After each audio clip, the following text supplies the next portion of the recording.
Hello and welcome to episode 62 of the Spotlight Games podcast. My name is Patrick, and today we are going to be talking about the Game Awards. We're going to talk about all the winners, the losers, everything in between. We're also going to be talking about the biggest announcements that jumped out to us from the Game Awards, and we've been playing some new games, so we're going to talk about that as well. And as always, joining me for this conversation is my sweet dumpster boy, my beefy boy, Kamen Darty. Kamen, how you doing, buddy? Man, I'm doing good, Patrick. I'm doing great. We made it through the Game Awards, that almost 4-hour long slog, but guess what? We're here. We're here. We're here. We're going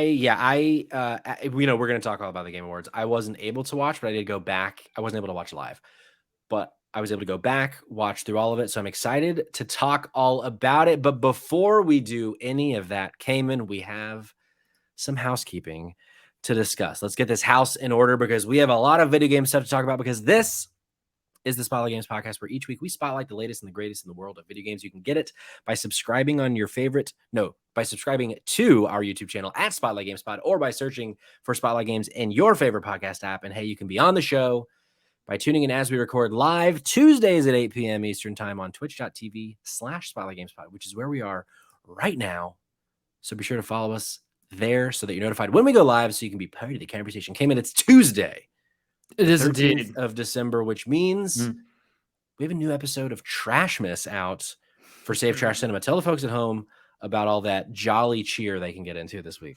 Yeah, absolutely. So yeah, we're keeping the Trashmas season alive, the spirit alive, while we cover the 1997 movie called Jack Frost. I don't know if you've ever heard of it. It's not the one starring Michael Keaton. This is not your mama's snowman movie.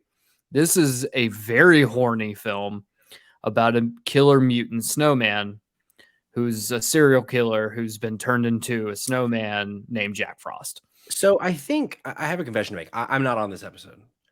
I always thought the bad Jack Frost was the Michael Keaton Jack Frost. No. So here's the thing. One is trash cinema. One is a bad movie. So you look at it like that. The Michael Keaton version is just a really bad movie. Jack Frost is trash cinema and a fantastic movie.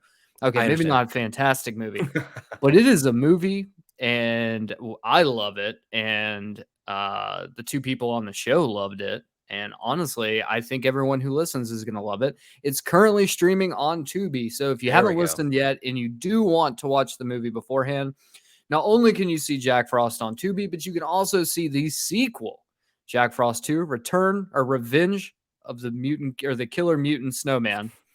That is the name of the sequel. Return or Revenge of the Killer Snowman. I'm all over the place tonight. No, I think it's a beautiful title. Haven't settled in yet. And I think here's the big thing. Here's what people have been asking for. They always hear me talk about Sid. They always hear me talk about my wife. And then people are like, but does she even exist? Guess what? Tune into this episode and find out. She's the dumpster girl, makes her debut. She does. It's actually quite funny. She was fantastic to have on the show. And she'll be back in the future, I have a feeling. She's got a couple movies she wants to cover herself and make us do. So I'm excited. Do you think there'll ever come a day, Kamen, where we release the lost files of that one episode she actually did that never saw the light of day? Dude, that I also wasn't on? Yeah, I honestly don't know if that audio if we even have that anymore. It's probably saved on my hard drive somewhere, and I'm terrified that it is. Because that was belligerent. And if you ever want to hear the lost tape of one episode we never published, we did an entire episode, never published it because it was so bad. Because we were all on a lot of things, and there was a lot of alcohol involved. And I don't know if a coherent thought came out of any singular person on that recording, but maybe one day we'll set up a Patreon, and whoever it'll be like a Wu-Tang thing where we hold like an auction. For like one lucky listener gets access to this one episode that never got aired. I'm not about NFTs in the slightest, but if we could sell this to just one singular person, I think it'd be worth it. Kamen, let's jump into the show. Let's talk about what we've been playing. Last week we had a lot to discuss, whether it was Pokemon, all these other things we were playing that I somehow have forgotten. But we've all been playing new games. We have nothing but new stuff to talk about from It's last true. week. So, Kamen, I want to throw it to you first. What have you been playing, my friend? I have been playing Ghostwire Tokyo, which I have a feeling that no one out there remembers this game. When you texted me that you were playing this, because I started it earlier this year, and then I just got like this really big hankering to play Jedi Fallen Order, so I played that instead, like immediately. And I was like, wait a second, that was this year. And I Googled it. That game came out at the end of March. Yep. So, I mean, look, in its defense, it's rolling off the heels. Immediately, it's rolling off the heels of Horizon Forbidden West. It's coming off. People are still in love with Elden Ring and really grinding through it. Honestly, I think I was playing Elden Ring when this game came out. Definitely. And so it just kind of got shuffled away. And then, and that's the issue with video games, right? Is what's hot today could be forgotten tomorrow. It really just depends on what's there and like what impact it has. And Ghostwire Tokyo came out. It got pretty good, decent reviews. I think it was like around sevens, seven. I think so. 7s and 8s, like in Sevens that and eights. window.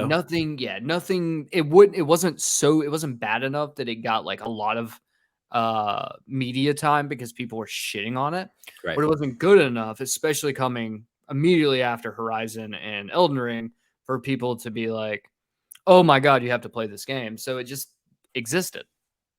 So Black Friday, though, on PSN, they had it on sale for $20. So I snagged a copy and was like, fuck it, I'm going to give it a shot. I'm going to see if this game is any good. And honestly, this game is a 7.5, 8.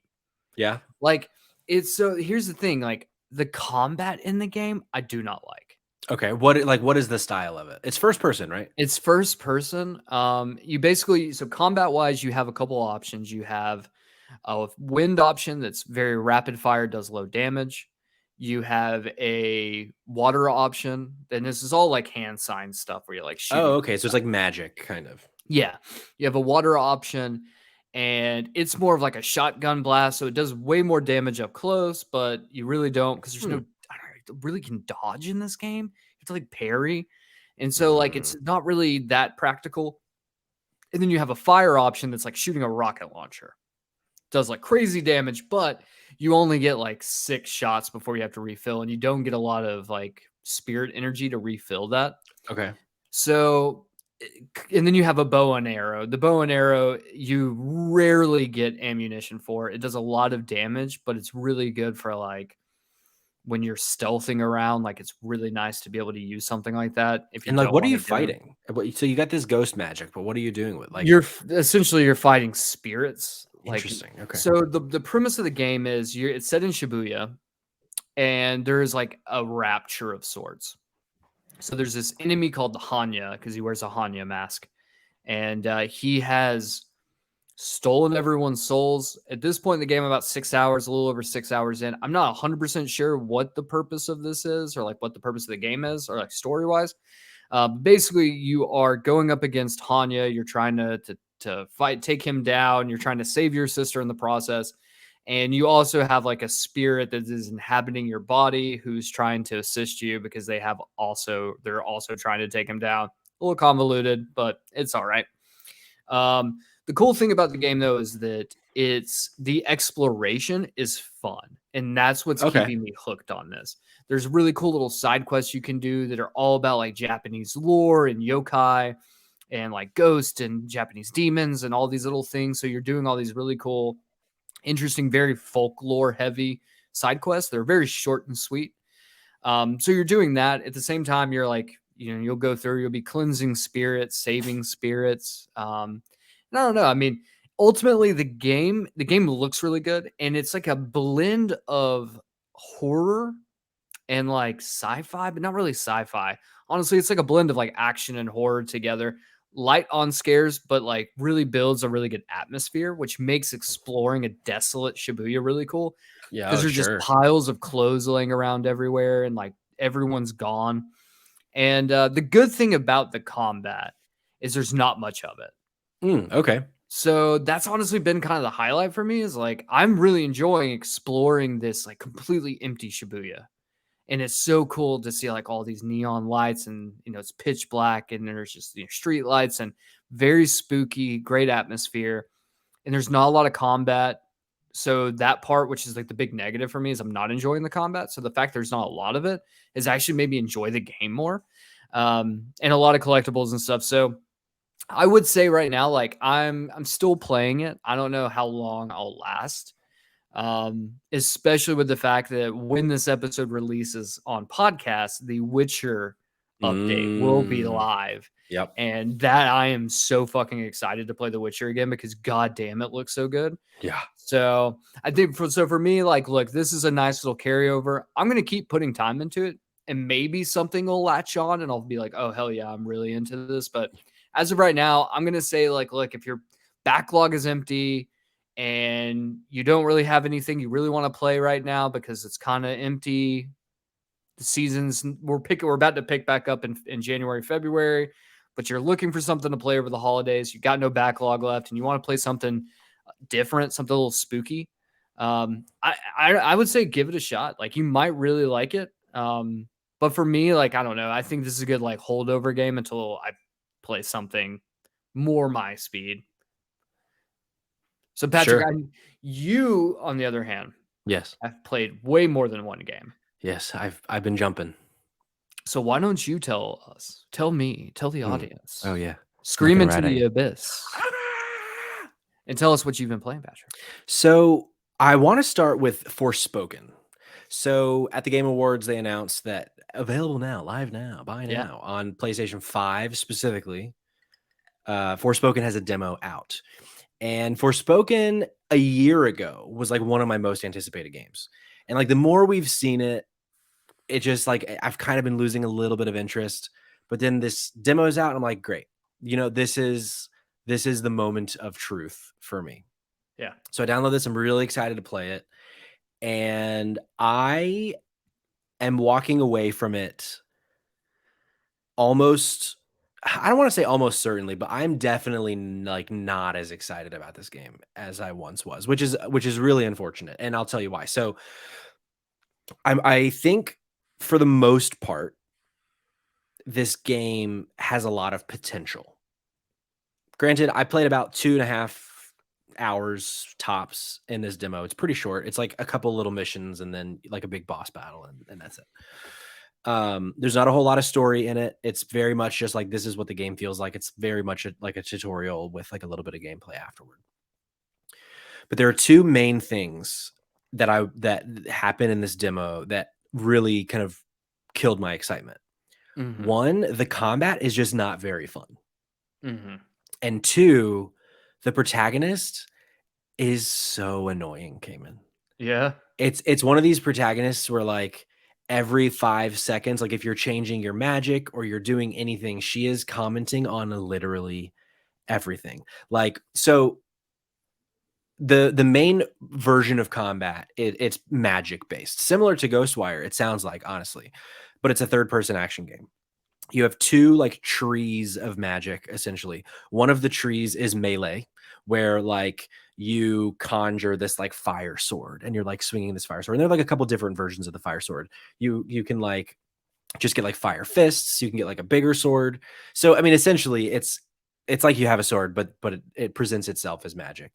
And then on the other side of it is like basically bullets. Like you shoot things out of your hands. Like there's like a really fast one. There's like a one that kind of feels like a shotgun. And like I quickly realized, oh, this is just their way of kind of making it seem like it's different, but really it's just melee and shooting weapons, essentially. Mm-hmm. Which like is fine. But the problem is, so there are these two trees of magic that you can switch between. But in both trees of magic, so that's your attacking style of magic, they also have what's called support magic. And what support magic does, you hear support magic, you assume that's like, oh, you're healing and you're like buffing, like in Pokemon, you're like increasing your speed, or you're decreasing their attack, or whatever that might be. But support is really just their way of saying like, it supports your way of killing them. And what I mean by that is there's like some of the support magic is like bind them. Some of the support magic is like summon a turret, essentially, like these things that will support you in your attacking. It's not like support in the way I described. It's like, which is like interesting, but it's just so much is happening at once. So like, I do wonder if in the full version of this game, you've been playing for a couple hours, you really understand like the pros and the cons of each of these like spells. Maybe it feels a lot better then, but like from the little bit that I played, I was just like having trouble even understanding what most of them do, let alone like how to use them. And especially on the support magic, it basically has like, it has a cooldown every time you use it. So like, whereas usually like if you're shooting a gun, like you have a round of clips and then you reload it, it's like one and done for like 15 to 30 seconds. So it's like this weird thing of like, okay, I'm going to do this spell and then I'm going to quickly change to the other one and then do that and then quickly change the other one and do that, and I'm going to change to the other tree and like do all of those spells. And like, so I'm just very much, it's like, okay, do this one switch, do this one switch, do this one switch, do this one switch, do this one switch, instead of, so like it just it doesn't flow very well. That doesn't seem. And it's a demo. Maybe I'm just a fucking idiot. Maybe in the aspect or the context of the game, maybe it'll feel a lot better. But I felt myself really fighting with it. And then on top of that, the enemies in this game weirdly like blend in. And I don't think that's on purpose. I think this is like an art direction design flaw where oftentimes I'm fighting these people and I'm genuinely trying to find them.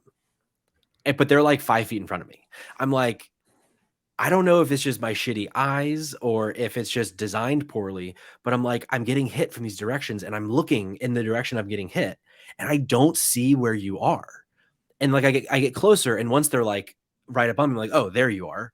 See, I had that issue with Far Cry 6. Oh, okay. Interesting. Where I never was played just 6. Yeah, where I was just constantly like what is happening at any time around me, because I'm getting hit from all sorts of different directions. I don't know where the fuck anyone is, and then you end up dying and you're like, oh, well, this is fucking dumb. Yeah.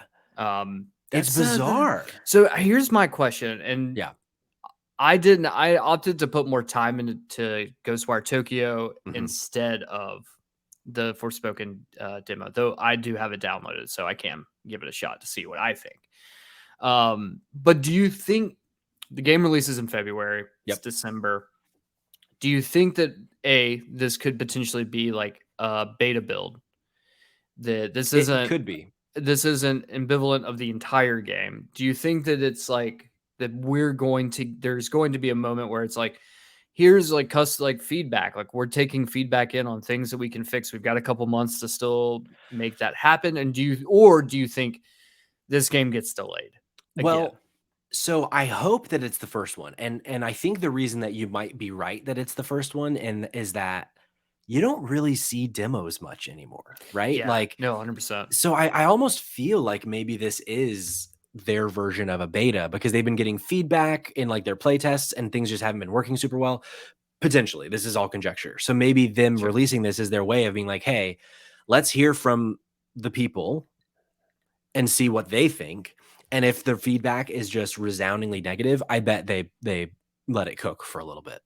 I hope at least. Well, because I from what I've seen online from the online discourse about the demo, rarely has any of it been positive. Yeah.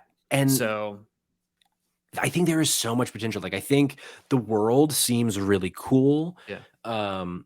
They don't really show you much about it in the demo, but like, it's just, I'm very interested still in this world. I just don't, unless reviews come out and they're like, this blew me away, really surprised me, works great, all those things, I'll consider it. But like, as of right now, if it was coming out next week, I wouldn't be buying it. I would definitely be waiting to see. And like, I would wait for like someone in our audience or someone to be like, hey, you need to play this game. Because the demo didn't impress me. I really, really hoped it would. Because one other last thing too, it seems petty to complain about this, but the menus are like the worst menus I've ever seen in a video game. There's like this really weird, it almost feels like the menus were built in Canva. And if you don't know Canva is like what we use to build all the art for this show. It's just like, it's just this really weird, like it's hard to navigate. And like everything is really weirdly distorted, but like by design. I don't know. It's hard to describe without a visual. I should have like taken a screenshot or something, but it's like these kinds of games, you spend a lot of time in the menus. And like if the menu looks like dog shit and like is hard to navigate, like even to put aside the aesthetic problem I have with it, it just doesn't feel good in the menu. Like if that's a problem, that's going to really hamper a game like this. But yeah, no, I agree. We'll wait and see. I've also been playing Vampire Survivors and Immortality. Kamen, because we're already 20 minutes in, I want to ask you, which one do you want to hear about? Immortality or Vampire Survivors? I'm honestly more interested in Immortality because I just keep hearing everyone say that Vampire Survivors is a masterpiece and everyone has to play it. And now it's on mobile, so I have no excuse to not play it now. So yeah, I will really quickly say I've both played Vampire Survivor on Steam Deck and on mobile. In my opinion, I did 2 runs on mobile. It is a vastly inferior mobile okay, then never version. mind then. Never mind. Yeah, it just doesn't feel nearly as good as it guess I'm gonna have to bust out the old Xbox. I guess so. But so Immortality, if you don't know, Immortality is a game that it is entirely FMV, full motion video. And the premise of this video game is there's this actress called Marissa Marcel who has died or has gone missing or something. I forget what they say in the trailers, but the gameplay of this game, it is unlike any game I've ever played. And that's, I think, why I'm so high on it. It's similar to last year, The Forgotten City, where it's like, I've just never played a game like this. I've never played a game like Immortality, and I'm having a blast. I'm playing it with Rose. But the way that the game works, the menu and like, it's essentially like an editing room floor of a film.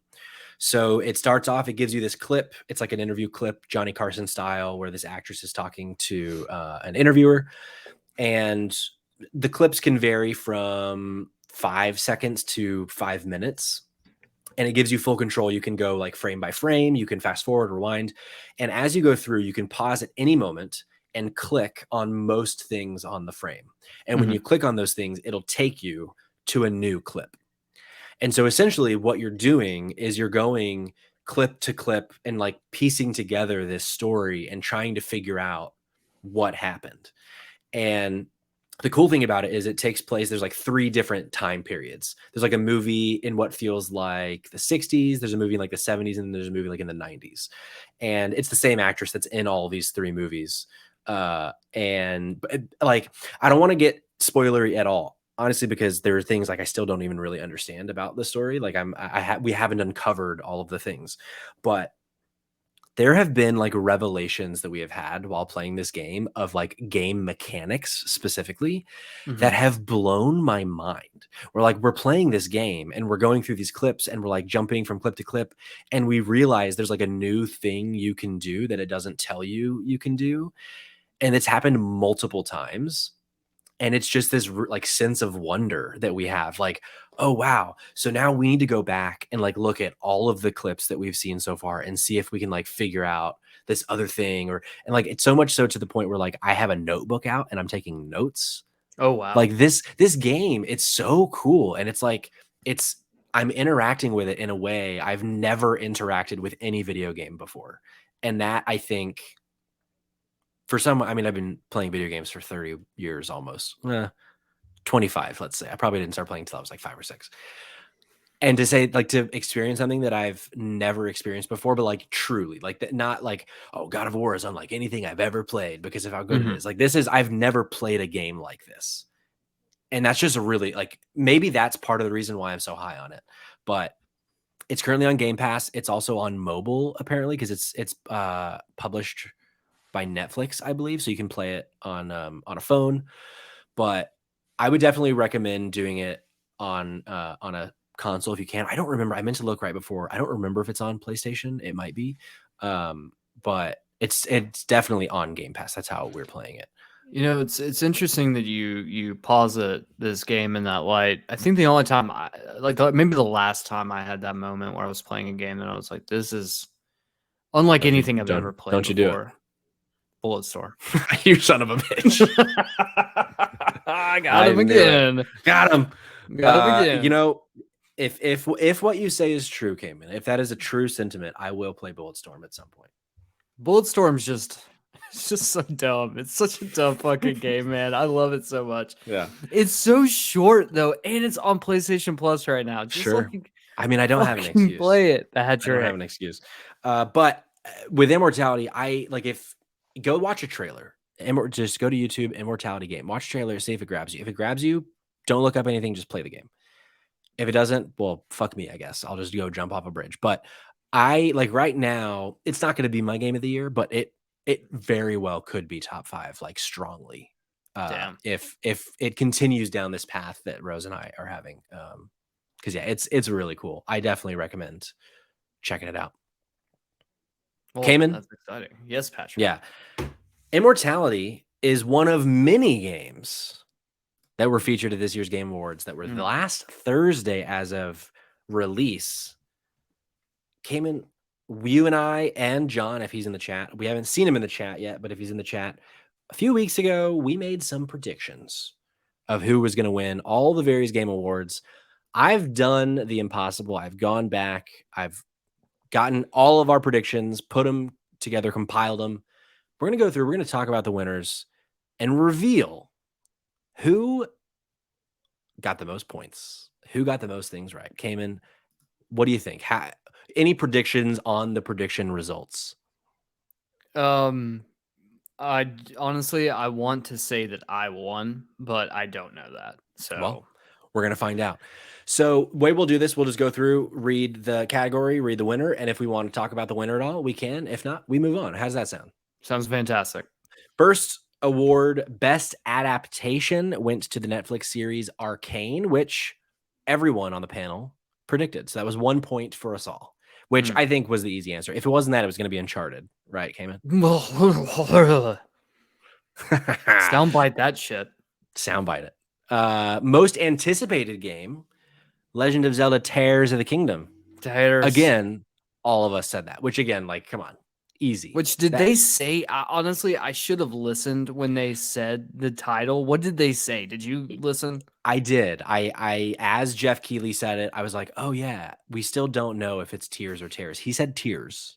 Okay, so it is Tears. Well, I don't know. I mean, maybe Jeff Keighley just assumes. Know. Reggie was in the audience, but Reggie doesn't work for Nintendo anymore. Reggie wasn't giving him Bowser was in the audience though, and he True. didn't either say yes or no to the question if he said it right. So we don't know. Next up after that, so far we've gotten everything right. After that, Content Creator of the Year went to Ludwig, which we all got wrong. So we're all still tied. Who he is. I'm not. No offense to him. He's way better than I am. If he won, apparently that award, he's huge on Twitch. But awesome, good for him. Yeah, congrats, good for him.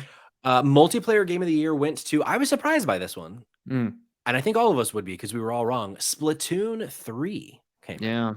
I don't even remember who we all voted for, but that still seems wrong. I think John and I voted for Call of Duty, and you voted for, I forget off the top of my head, but it wasn't Call of Duty. You voted for something else. And it wasn't Multiverses, maybe? Maybe. Sim/strategy went to Mario plus Rabbids Sparks of Hope. Came and called this one. I lovingly voted for the game that my wife likes, 2 Point Campus. And I failed miserably, but sometimes you fall or you fail in love. You fail for those that you love. Clip that. Put that on. Clip that, baby. And John said Warhammer, so we're both fucking idiots. Terry in the chat. Hey, Terry. I've heard that it's officially tears like crying and not ripping apart, but I don't remember where I heard it. So, hey, I mean, who's to say? We'll see. I just don't be surprised if May, when it comes out, there's tears in reality, and all of a sudden it's Tears of the Kingdom, and Kamen was right. But so far, Kamen 1 point more than myself and John. Racing/sports, Gran Turismo 7 took that home. Honestly, that award. I remember distinctly being like, this is the one I should pick, but also it got shat on so much by everyone that I was like, no way it wins. In hindsight, it should have been the obvious pick. John and I went FIFA, I think or no, you and John went FIFA. I went Ollie Ollie Worlds for that one, but we were all wrong. So Kamen still wins by 1, or is winning by 1. Next up was Family Game, Kirby and the Forgotten Lands, which we all said. So another point for all of us. After that, Fighting Game went to Multiverses, which we all got wrong. But even though it's not a fighting game, this is one of the few categories where I was like, just give it to Sifu. Yeah. Sifu is such a great game. Like, it's the fact that Sifu didn't win any awards at the Game Awards was very disappointing for me. But Multiverses got that one. Next up was Best RPG, which was Elden Ring. Not surprising, because we all predicted that. After that was Action Adventure Game, which went to God of War Ragnarok, which, again, we all said. After that, Action Game, Doug Bowser himself came on stage to accept for Bayonetta 3, which we all got wrong. And this was another one. So this one was surprising to me, because I have not heard a single good thing about Bayonetta 3 since it was released. And here it is, winning a game award. It even just got an episode of What Happened. Oh, really? So, yeah, I'll tell you. That'll tell you. What happened? After that, we had Innovation in Accessibility. Went to God of War Ragnarok, which I did get right. Kamen said it was going to be Tilu, and John didn't vote. I think he was too busy putting emotes in the chat to vote for that one. So Kamen and I now tied, if you're keeping track at home. Best VR/AR game went to Moss Book 2, which we didn't predict. We skipped it since none of us had played any of them. Community support went to Final Fantasy 14. Kamen gets another point on the board. I went with Apex. I was wrong. No. I was going to say best community support's gone to Final Fantasy 14 like 2-3 straight years, but that's not correct. It's actually an award they win later. So we'll talk about that. We'll be back. We'll be there.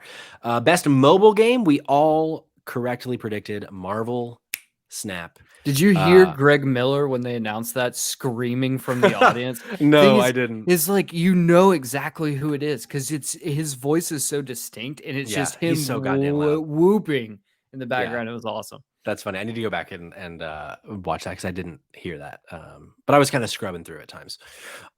Best debut indie game went to Stray. Patrick back on the board. I got that one right. Came and said Tunic.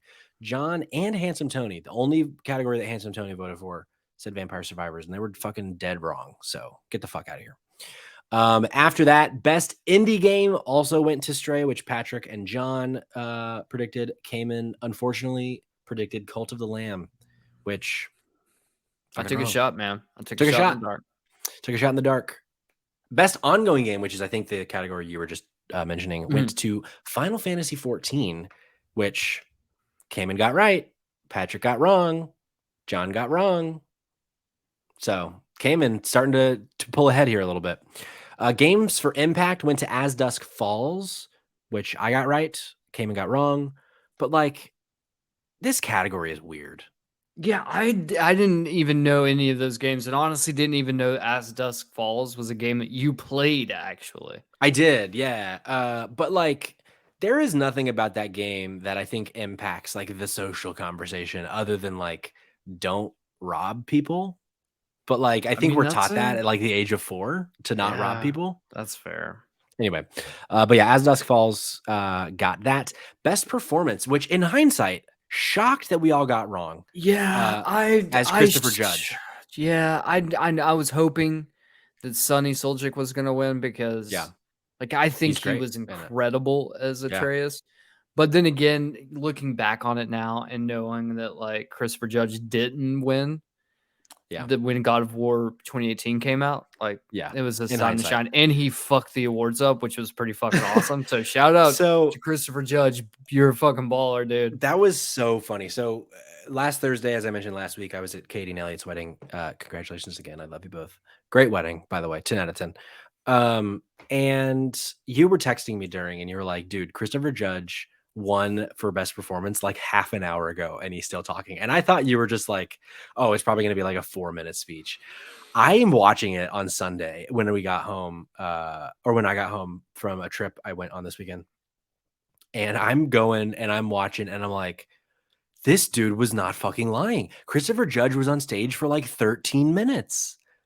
And like half of that time was complete silence of him like searching for words. He would like say something and then pause for like 15 seconds and then say another thing. And there were like 3 or 4 times where the audience reacted as if, because it sounded like, oh yeah, great line to end your speech. And then he kept fucking going. You know, here's my thing is like this the Game Awards, just like any awards, it's all pomp and circumstance, right? Yeah.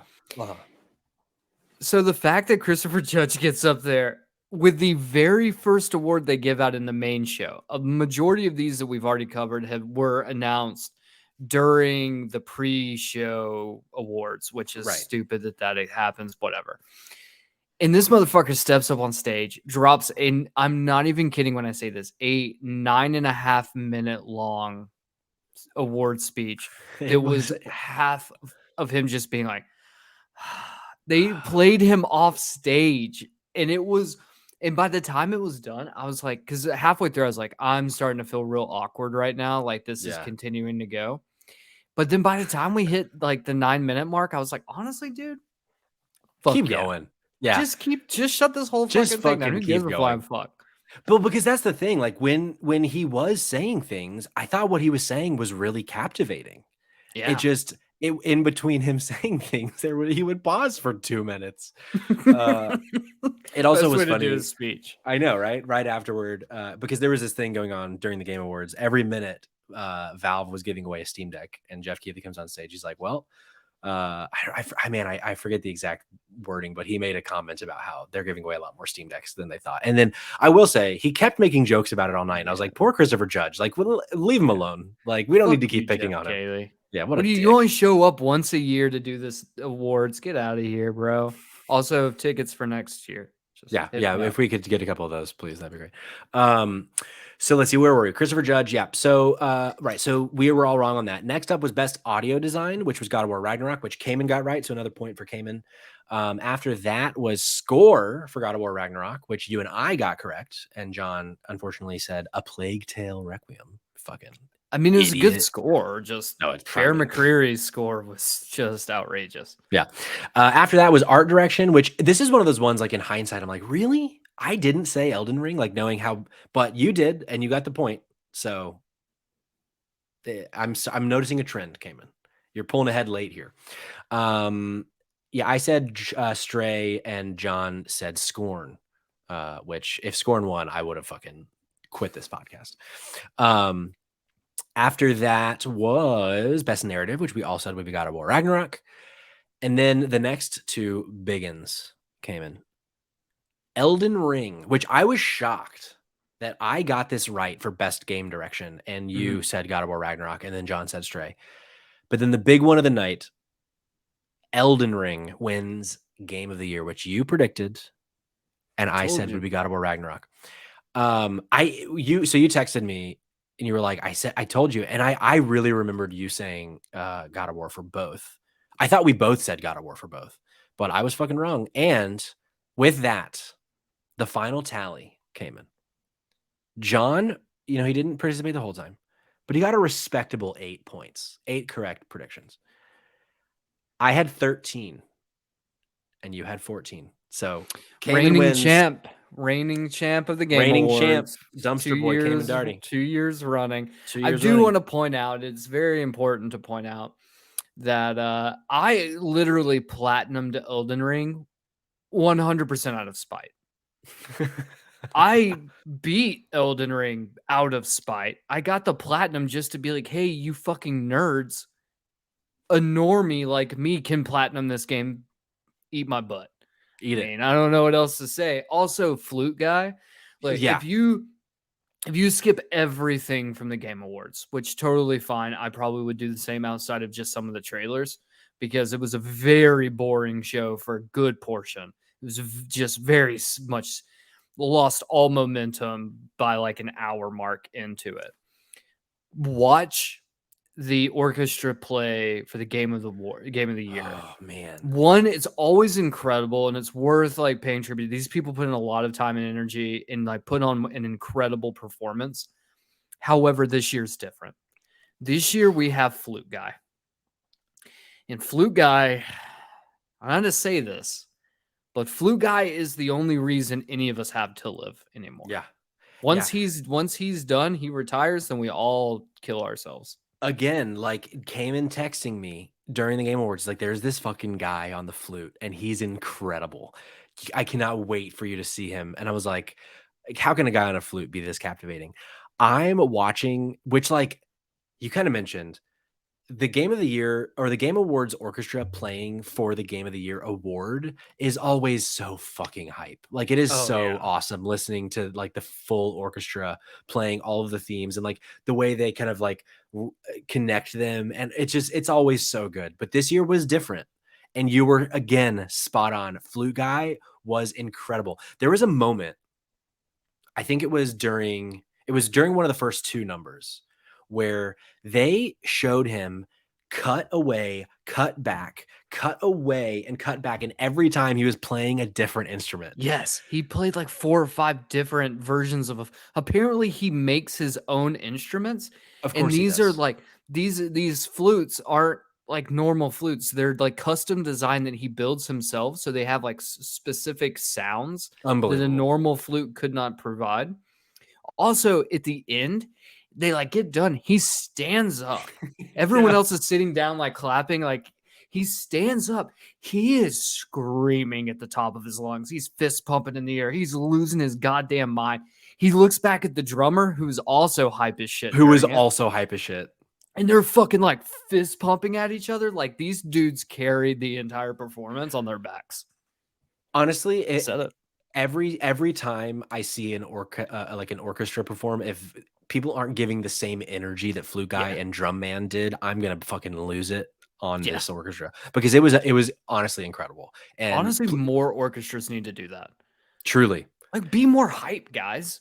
Yeah, if members of our audience could tweet at Flute Guy and ask him to come on our show, 100%, we will forever be in your debt. We would love to interview Flute Guy because he kill over his energy. I would kill a man to interview Flute Guy. Yes. Yeah. Well, yeah. So those were the winners. I think overall. So let's talk about the announcements. Yes. But before we do that, I do want to kind of talk about high level thoughts. Kamen, what did you think of the show? So now we know all the winners. We know a lot of, how this was presented as like side information. A lot of the time the Game Awards is just a giant commercial for the future of video games, which I love. Sure. But what did you think of like the night as a whole, the awards, the announcements, that kind of thing? I would say the night as a whole, if you just look at like the overall from start to finish as one entire product, I would say, honestly, the more I sit and think on it, it's a solid C+. Okay. I don't think in terms of the show that it was very saggy, and that was my problem. I was bored a good portion of the time, and I live tweeted the entire damn thing, and you can see by the end, I'm just typing out gibberish because I was so out of it. It's so long, but I understand why. It's because it is a giant commercial to pay for it, right? So I get that. But overall, I would say the entirety of the show, I would say like a C+. I would say the actual announcements, a B, an easy B, maybe a B+, but I don't think there was a couple really cool announcements. Yeah. And then I think the rest were either lukewarm to me or stuff I'd be like, oh, okay, that looks kind of cool. Yeah. Nothing. There was only one moment that I was like, or 2 moments that I was like, hype. Yeah. Hype is here. And we literally are going to talk about them right off the bat. Right. So it's interesting because I didn't watch live. I had the fortune of going and being able to fast forward through things. So for me, like I walk away from this as like, this is like a solid A-, but I think that's because I got to fast forward through shit. I did not have the luxury to fast forward. Right. And so I would be willing to bet if I were watching it live, I wouldn't be as high on it as I was, but being able to quickly go through some of these things that weren't as interesting to me, for me, ended up just being like a highlight reel.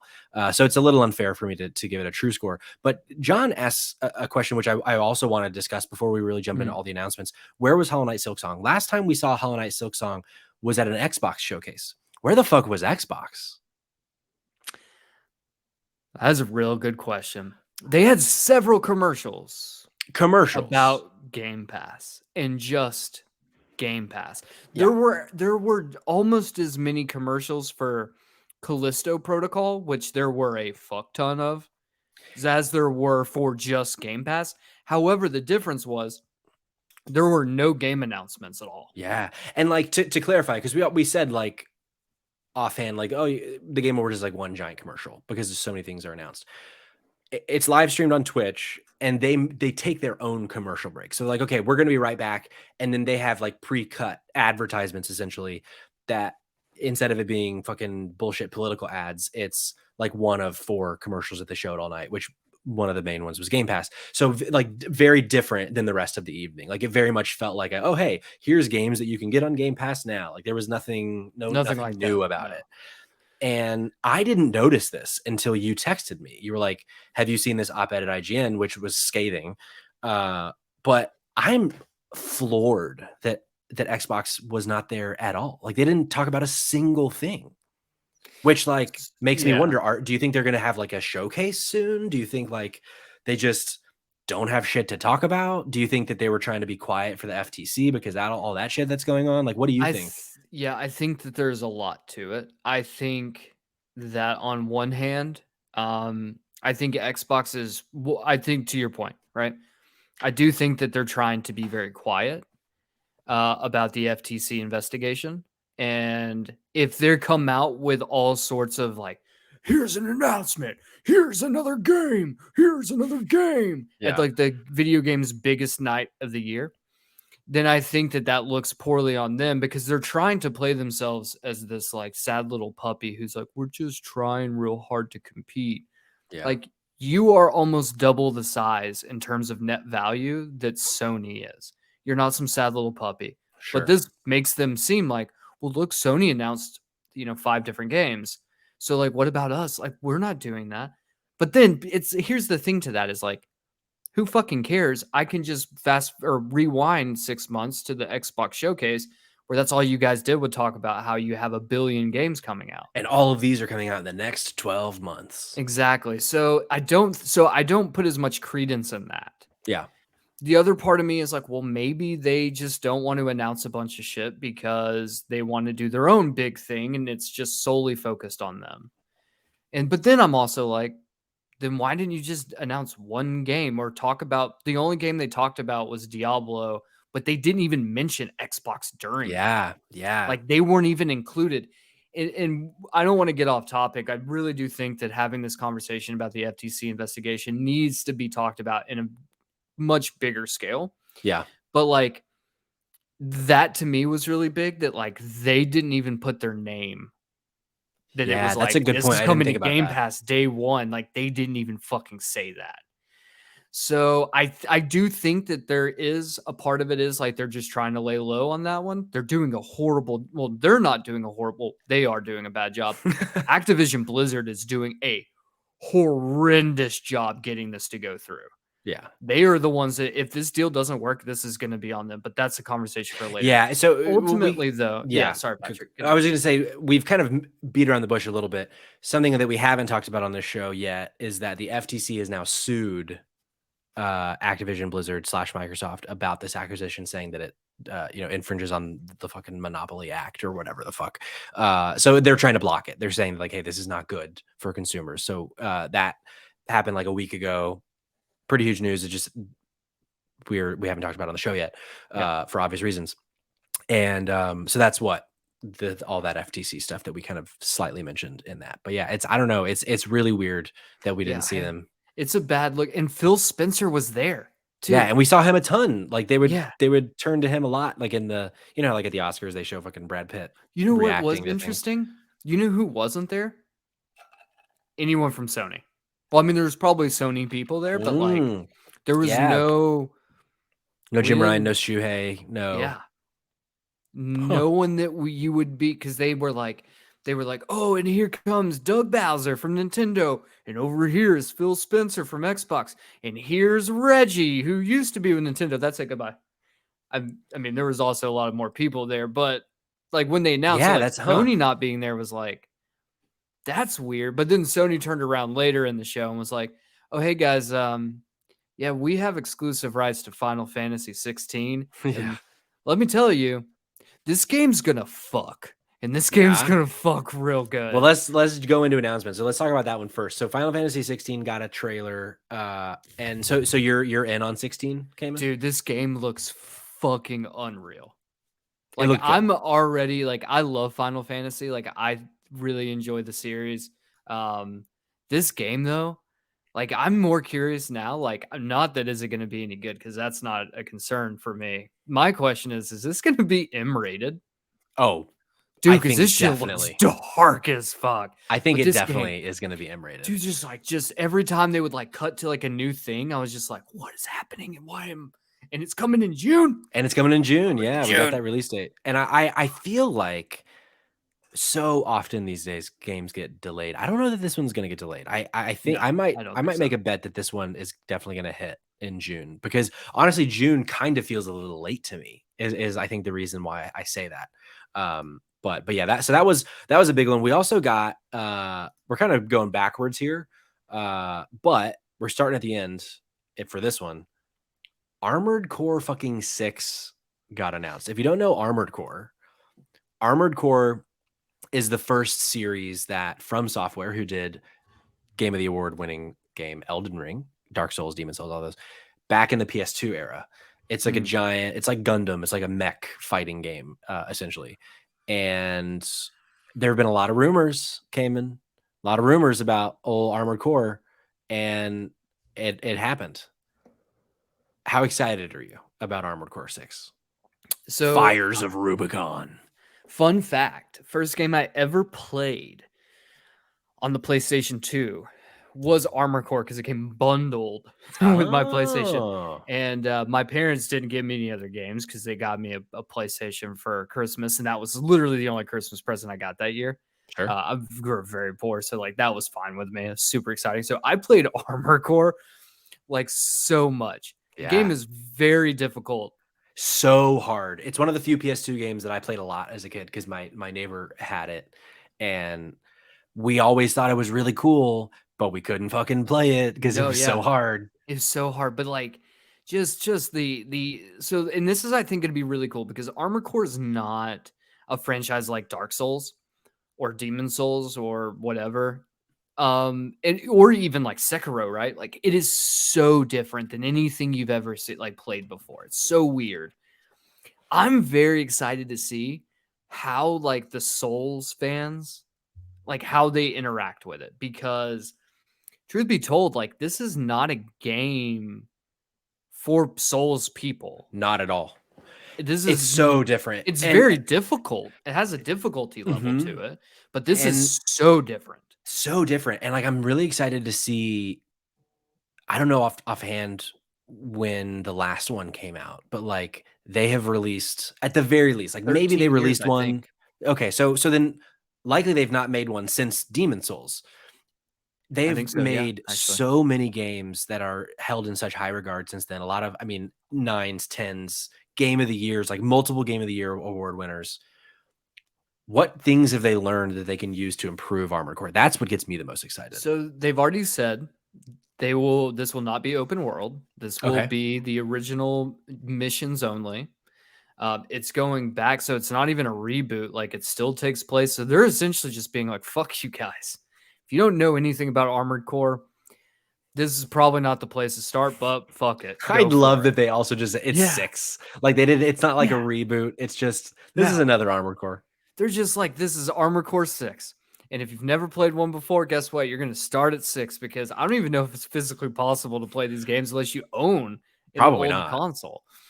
I'm hyped on it, man. I love it. I love what I loved about it, and what really kind of made me the person who I am today is the fact that you can like upgrade your mech in like all sorts of different ways and customize your mech to be whatever so much customization. Yeah, so now I just want every game to have that same level of customization.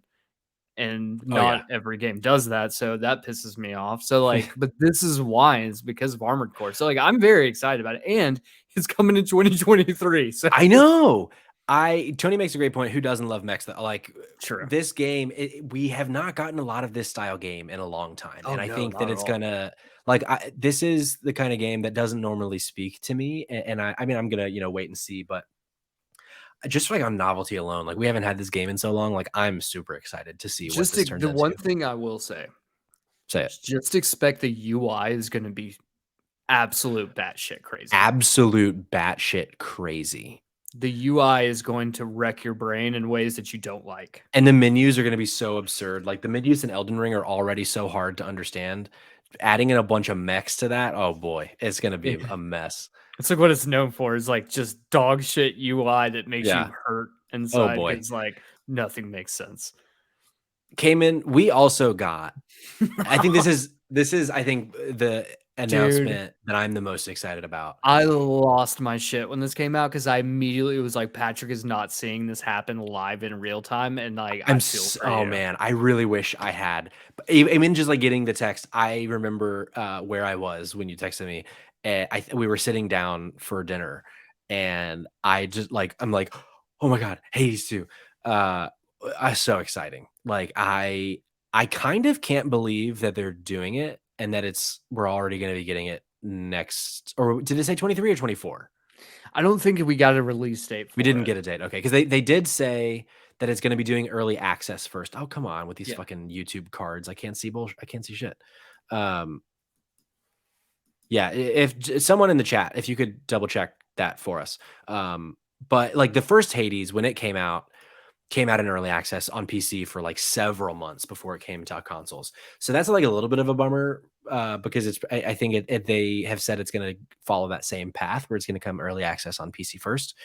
But hey, maybe by then we'll have PCs and we'll get to play it. Shit. Oh man, dude, I didn't even realize this. Apparently Hades 2 came out September 20th of 1999. Oh wow. Yeah,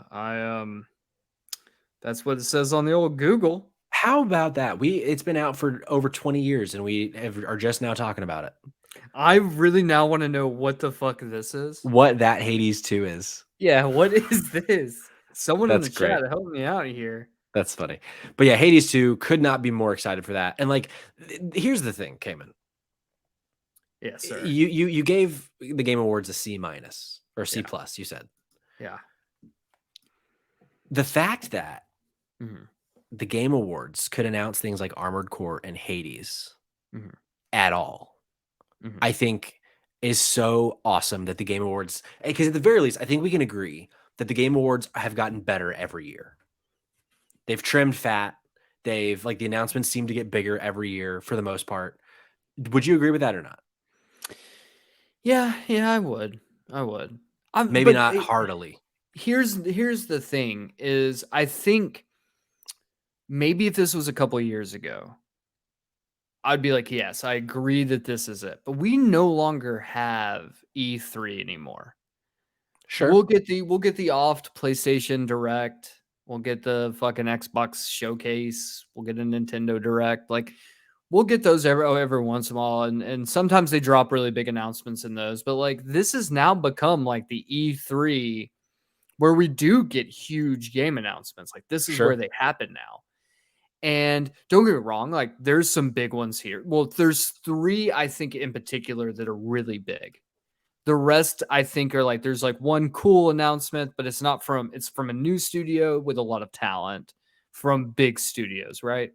And then the rest were kind of like, okay, cool. What's like what's the third big one you're saying? Death Stranding 2. Okay. Interesting. I was thinking that the third one was Judas, but then they said the new studio. I'm assuming that's the fourth one. So those would be like the 4 for me that I'd be like, here are the 4 big announcements. Sure, I could say something like, oh hey, the Star Wars Jedi Survivor gameplay, like cool, but like also doesn't need to be at the Game Awards. Like you could just do that. We already knew the game was coming out. We've already seen a trailer for it. So seeing gameplay is cool, but like not necessary for here. Here I'm expecting, and this is, I think, also another issue is these are my expectations. Sure. So to your point though, so Ken motherfucking Levine. Oh yeah. He's Will we consider him the creator of BioShock? Oh, 100%. Okay. So the creator of BioShock announced a new game called Judas. This game looks fucking cool. Looks And so fucking cool. yeah. This trailer gives me big BioShock Infinite trailer vibes where like I watched that trailer and was like blown away by how cool the game looked. Yeah. I got And go ahead. I got a lot of like I got the hybrid vibe of like it feels like BioShock Infinite, but it also feels like Deathloop like slammed Yeah. together. So which is Yeah. cool, man. Like I'm like really excited about this game, and I guess the thing is like this is super fucking cool. And this is, I would say, a big reveal. I would have just been more like, oh my god, if they were like BioShock 4. I would Sure. have lost my goddamn marbles. But I like Yeah. it. I think this is one of the biggest Game Awards announcements that we've had, only because in a way, I mean, this is BioShock 4 because this is Ken Levine. Like, and it Yeah. very much looked like BioShock. It's not like technically literally BioShock 4, but the man doesn't have the control of BioShock anymore. So this is like his new game. And going like looking at like with the hand and like the power stuff, like it very much looks like BioShock in space, like John just said in the chat. So this is, I think, my other most exciting announcement from the show, on top of Hades. So yeah, really, really cool shit. We also got Death Stranding 2 trailer, which is now I'm not totally sure. Is this game being called DS2 or is this just like shorthand? Because like at the end of the trailer, it says DS2. I don't know. And he kept referring to it as DS2. So industry person Janet Garcia, she tweeted out, she was like, "Do I need to play Death Stranding 1 to understand Death Stranding 2, or does anyone actually understand anything about Death Stranding?" No, no one Because does. here's the thing. I didn't play the first one. I don't know if I will. I probably won't play this one either, mainly because I have no fucking idea what it is outside of walking around. And I I can't even walk right now, and Yep. it I played the sucks. game Yeah. and I could barely tell you what that game was about. Did you beat it? I did beat it.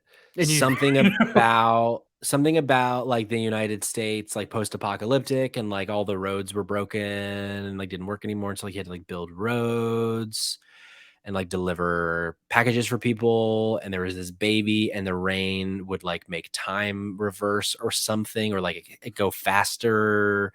I don't know. I really don't know what the game was about. Mads Mikkelsen was in it. Couldn't tell Troy you a fucking Baker. thing about who he was and what he did. Troy Baker was the bad guy. Again, couldn't really tell you much other than he was the bad guy. You know what Like I the love? game, go ahead. You know what I love is that there's a point in the Game Awards where they're like, Jeff Keighley's like, "Hey Kojima, can you like give us what do some insight about the trailer? Any side about the trailer?" He's like, obviously he has an interpreter, but basically it's just like, yes, please go look and watch the trailer because I've hidden a lot of secrets in there. And they're like, "Oh, great, fantastic," because this game is like 50 hours long for the first one, and no one knows what the fuck it's about. So what Yep. is the secrets in here going to be? Like, He's a madman. He's insane. He's insane. I also love that like a cool thing. When he was talking about DS2, apparently he rewrote the entire game during the pandemic, because I don't know if it's like influenced because of COVID or what, but he was like, I decided that I needed to tell a different story in the sequel. So I rewrote the entire thing. Just like this man. I love how at the same time he is incredibly transparent and so cryptic all the time. You know what And I love? I'm in. You know what I love is that he's like, I rewrote the entire thing during the pandemic. You're like, oh my God, that's such like a huge thing. And he's like, yes, all 1.5 pages of it. Well, though, see, that's the thing. The script is probably 97,000 pages, and it still makes no sense. Yeah. He could have every possible page in written history to explain what this game is about, and we still won't know. Fair. But Death Stranding 2, I'm fucking excited for it. It's Kojima. I'm always in on Kojima. We also got a little. I'm interested to see if this did anything for you. Cyberpunk 2077 Phantom Liberty DLC starring one Idris Elba. Yeah, Are you going back to Night City, Kamen? Here's my question: do we get to see his dick? I think if we did, the world would end. Well, then I guess I'm not going back. Yeah, Actually, I say that. I honestly probably will. I really enjoyed Cyberpunk.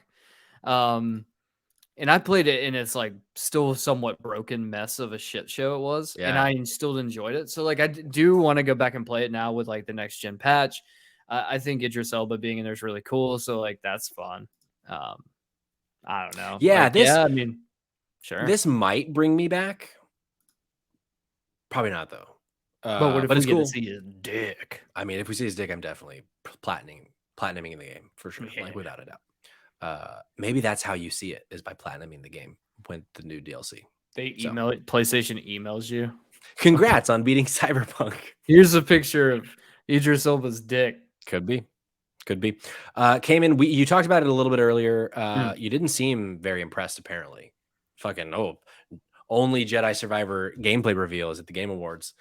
Fucking looks awesome, Kamen. I don't know. Yeah, no, it does. No, it does look awesome. I mean, I guess I don't know, man. Like, it looks great. You hate Star Wars. You hate gingers. What is it? Well, okay, gingers, yes. Star Wars, mostly. I mean, let's be honest. There hasn't been a good Star Wars movie, and Rogue One was good. There's only been 4 good Star Wars. Andor. Movies. Have you watched Andor, Kamen? Dude, I'm so burned out in Star Wars and Marvel shit. Like, I can't. Andor's so good though. Yeah, I've heard. No, like I'm really excited. We both know, like we both really love this. The first game. This is really cool. It just for me, it's like, yeah, cool. Like it's coming out sometime soon. I think March maybe. Yeah, we did get a date. Didn't we? I think it's right there. It looks like a March 17th. Yeah, just after the Ides of March came in. How does that make you feel? I don't know anything about the Ides of anything.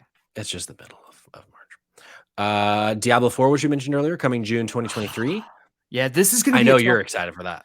This is gonna be a tough one, man, because I'm gonna get Diablo, and I'm gonna get fucking Final Fantasy 16 like in the same month.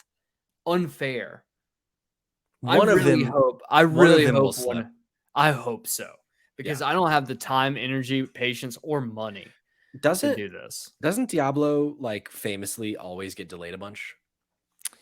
Or am I thinking of a different game? No, I mean it does. It's weird. Diablo like gets delayed a lot, but it also gets it also fucks up its launch. Yeah. A lot. I remember 2 and 3 having an awful launch.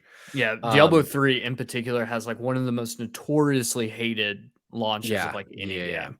I remember I was working with a guy back in the old days of the factory. There was a guy who worked there before you worked there for a little bit. And he would come in. I didn't have a PC. I still don't. And he would just like basically be breaking shit because he was so mad he couldn't play Diablo. I was like, dude, chill. Anyway, Suicide Squad Kill the Justice League got a short trailer, came in. And this one was sad for me. This one was very sad. No, this was a huge. They essentially revealed that this is going to be Kevin Conroy's last performance as Batman. Getting goosebumps just hearing you say it. And like, oh yeah, man, it might be tough to play that game in a way.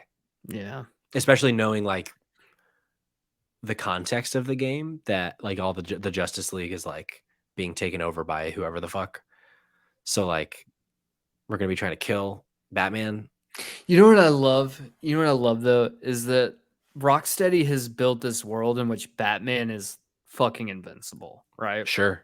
So like, how do you then juxtapose this situation in which Batman, like just a fucking B gallery of rogues has to take on Batman and actually defeat Batman? Like it has to have, they have to have built some narrative point in there that like they don't actually get to beat him up.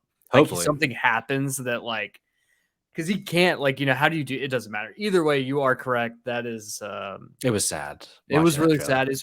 I'm excited to, you know, that he does get one last performance though. But it ultimately it's a bummer, man. Like Kevin Conroy is great. He's a huge or was a huge nerd for video games, and like just Yeah. apparently like just a genuinely awesome person. And Yeah. also just losing anyone sucks, but like, it's good he gets one last swan song. I will say For that. sure. For sure. We're also going to be getting some DLC for Horizon next year. I think this is Yeah. coming April 19th. We're going to Los Angeles for Horizon Forbidden West Burning Shores DLC. And I'm excited for this. It's funny. Horizon is a game we've talked about a few times since we both got the platinum that like we just kind of like don't care anymore about it. Yeah. Like it just didn't stick with us. But seeing this trailer, I'm like really excited to go back to it. So and it being set in LA could be cool. Yeah, I just hope that it doesn't kind of overstay its welcome. But after or not after that, we also got I don't know that it's a sequel to Celeste, but it is from the creators of Celeste, and it is called Earth. I lost my place. Earthblade.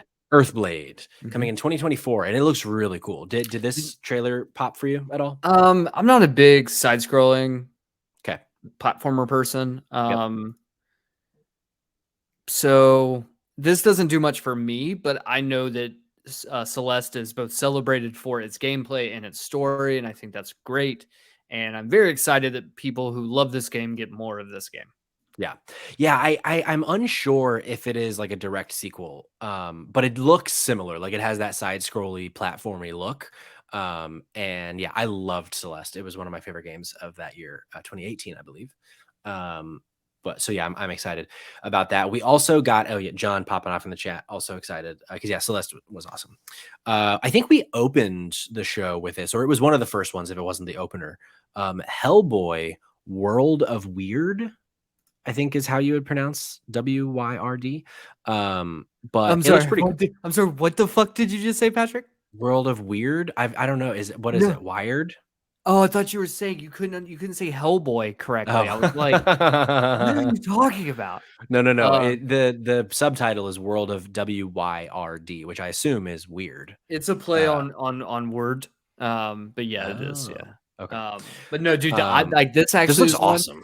Yeah, so this is one where I was torn because I'm like, I am so fucking hyped to play this game. This looks fucking incredible, but I also see this as being like a very budget title and probably not going to actually be very good. But goddamn, if it doesn't look awesome. Yeah, and we have Lance Reddick voicing Hellboy, which love him. Yeah, great actor.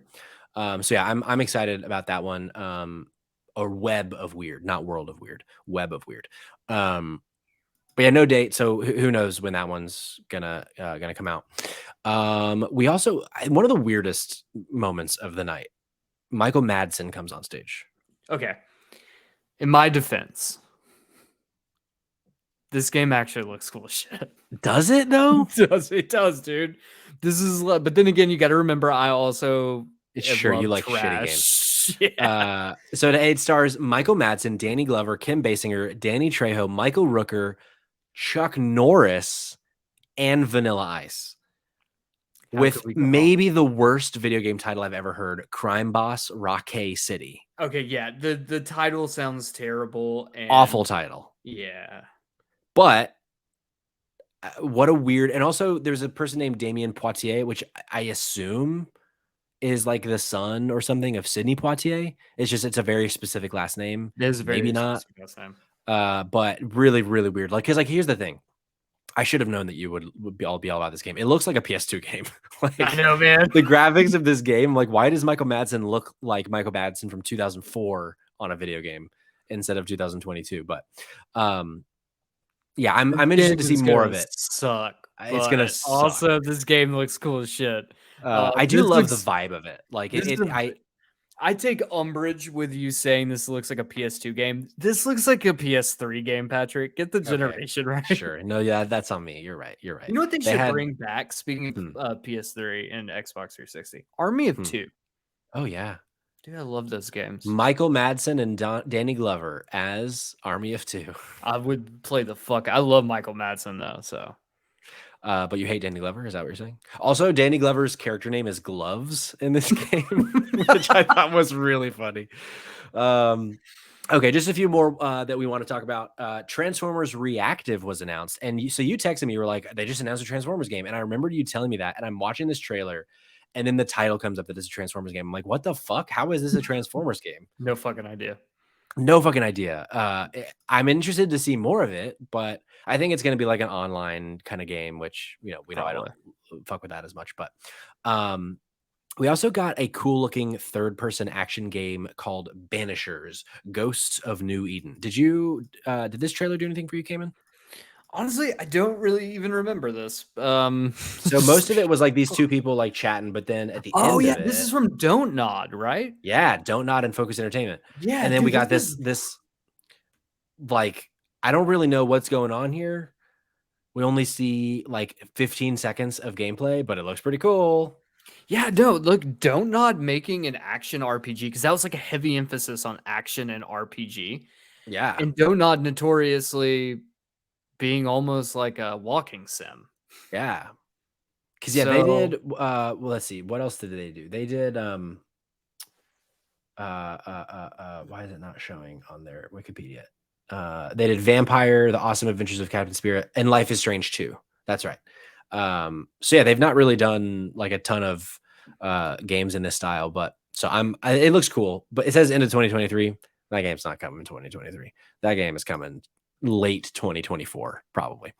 And then, as you mentioned earlier, Vampire Survivors out now on mobile. We also got Dead Cells is returning to Castlevania with some new DLC next year, which like it was a cool trailer, but I don't give a shit. Just give us a new fucking Castlevania game, guys. Yeah. We got a sequel to the 2014 indie darling Valiant Hearts trailer, which I'm so torn on, Kamen, because I loved Valiant Hearts. I think you did too. 2014, like it was in this weird year where Ubisoft did these like really artsy games and then like never did it again.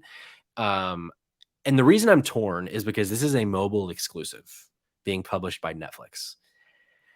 I'm still going to play it. I just don't want to play this game on my phone. Yeah. Which sucks.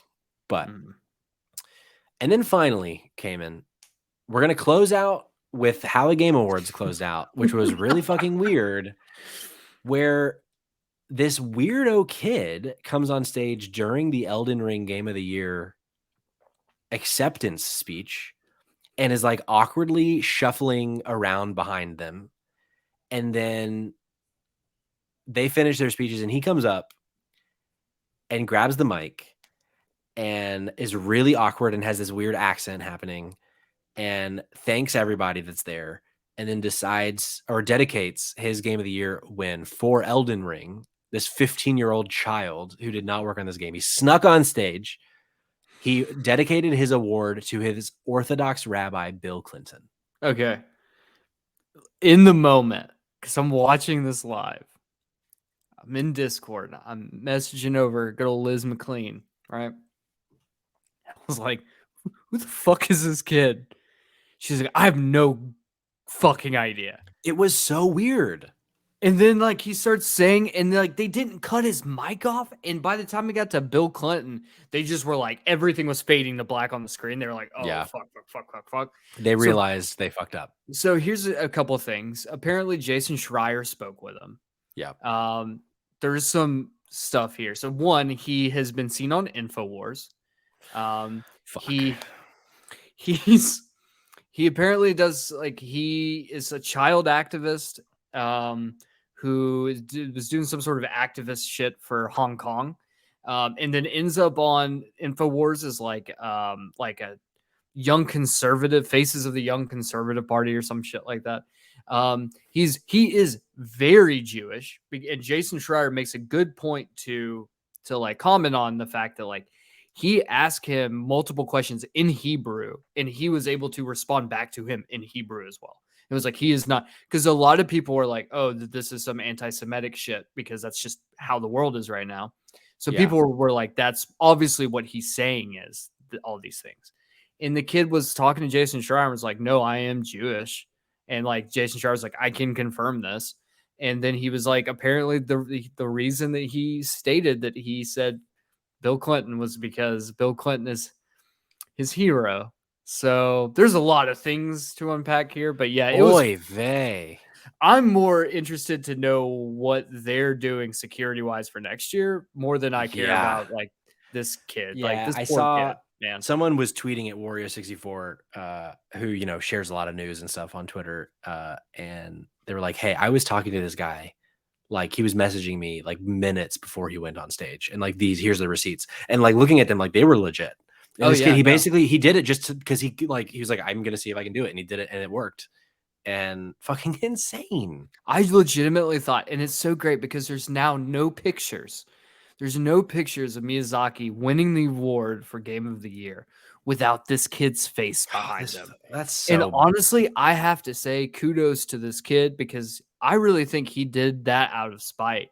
Which, if all I did was platinum a game out of spite, like in this kid did that out of spite. I'm just really relieved he didn't fucking kill somebody, because that is very true. I'm really glad that I knew what the outcome was when I was watching it, because even knowing that nothing bad happened other than him talking about fucking Bill Clinton, I really was like, this kid's gonna pull out a gun any second. Like he was given real big vibes of that. So I'm really glad that didn't happen. No, you're right. And it's we cracked, or me specifically, making jokes about it in the moment when that was happening. There is like a point because he's wearing like a bulky trench coat. And there's a point when I realized like, oh shit, here comes security. Like this kid's not supposed to be there. And then the screen starts to fade. I was like, oh my God. Yeah. And then literally not even 2 minutes later, someone tweeted out like, the kid that was on stage was just yanked off by security and has been arrested. And I was like, okay, sigh of relief. But also, how the fuck did we get here? That needs to be fixed. Yeah, that'll never happen again. Also, John in the chat, there is another game that I forgot to mention in our list. It's called Replaced. It's a game that we've seen a few times. It's like it has like a real retro looking vibe, and it looks really cool. Yeah. So I'm excited about that. I think we maybe got a date. I forget, but yeah, definitely Replaced is up there for me. Yeah, overall, I thought it was a good Game Awards. I like I said earlier, I had the benefit of being able to scrub through some bullshit, so I kind of just got the highlights. But I think there's a lot of cool shit here that was announced. And then Kamen, we do have one more thing to discuss on the show. Hogwarts Legacy. I think this is a game John's excited about.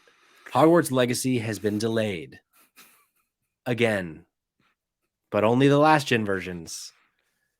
To April 4th. Switch version. Well, so the last gen versions of PlayStation and Xbox are coming out April 4th, but the Switch version is coming out in June. John, if you're still excited for this game, or if I'm remembering correctly that you're excited, buckle up, because this game is going to be a fucking mess. This game is going to suck ass. I'm sorry. Oh, man. You know what's funny about all of this, though? This game's going to suck ass. I'm still probably going to end up playing it. You're going to love it. And I'm going to love the shit out of it because it sucks. Like, yeah. You're broken, Kamen. I am. You're broken, boy. John's buckled in. Good. You should be. Wingardium Leviosa, or whatever the fuck. Whatever the fuck, John. All right. That's our show. Thanks for joining us. You can follow me on Twitter at Patrick Schwag. You can follow the pod on Twitter at SpotGamesPod. You can follow us on Instagram, TikTok, and here on Twitch at Spotlight Games Pod, YouTube as well. Kamen, where can they follow you? Did I already say where they can follow you? No, normally you say mine before you name off all the other stuff, and I was like, he's gonna forget this episode. No, I will, because I was gonna have you talk about STC, but then I was like, wait, did I say where you are? But fair enough. I just completely blacked out. You can find me on Twitter at Kid Kamen, and STC you can find on all socials at Save Trash Cinema. Fantastic. Kamen, I had a great time. We had a little bit of a long show. We haven't had other than our fucking 9-hour spoiler cast. Haven't had a bit of a longer discussion. So thanks. Also, by the way, kicking your ass in Fantasy Critic League. So just so you know. Fine. Get kicking your ass in fantasy football. Oh boy.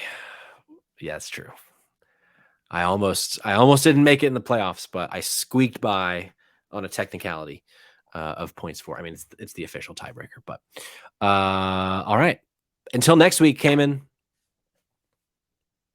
stay blessed, stay not stressed, and take your shirt off.